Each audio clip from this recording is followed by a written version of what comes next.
Tal has told you something about how the future will look like.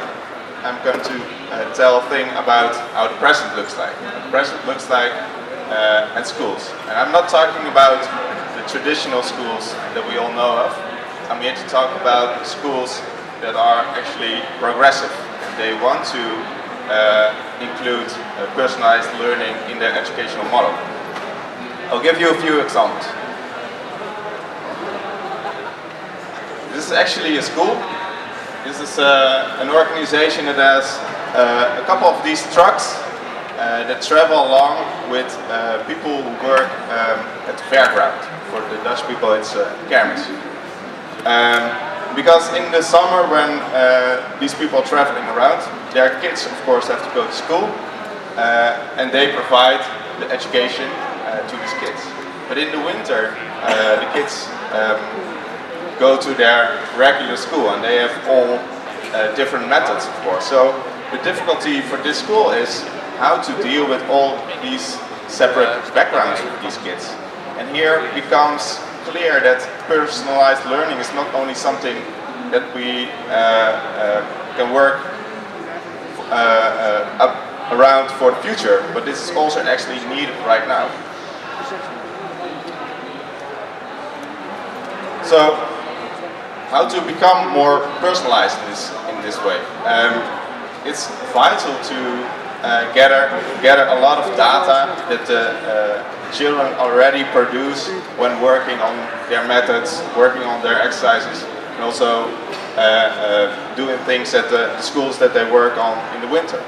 And if we can gather this data and learn about how they are progressing in their personal development, then these teachers at the traveling school can be much more precise in advising these kids in where to work on. Another example is a school in Almere. They don't have regular classes anymore. They work with workshops, with experts who are really knowledgeable on different subjects, coaches, and the idea is that, of course, you don't learn only in the school itself. You also learn at home.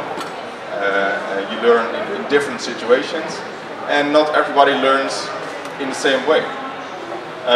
So for this school, they have a lot of different developments going on. Actually, every child has his own development and can go to the workshops that are actually applicable for this specific person. But then you have all these different developments, and for a teacher to be able to address the children on the right moment and in the right way, to know how the teacher can help him in his personal development. Again, it should be clear what the development is of these children. So again, the data of the children can play an essential role. So what we did with Kennisnet, we opened a platform together with PO-raad, and that is a project that's financed by the Ministry of Education. And here schools can initiate projects if they want to improve their educational model towards personalized learning. And what we see here on this platform is that a lot of these questions that schools have are all around gaining more insight in the personal development of their children. So what we did, we brought the schools here. You can raise your hand if you are from the schools. So these are actually the target group here. If you are going to work in this case, you have direct impact on how these schools can improve the educational model. So it's all around learning and gaining insight about the data of children. Thank you.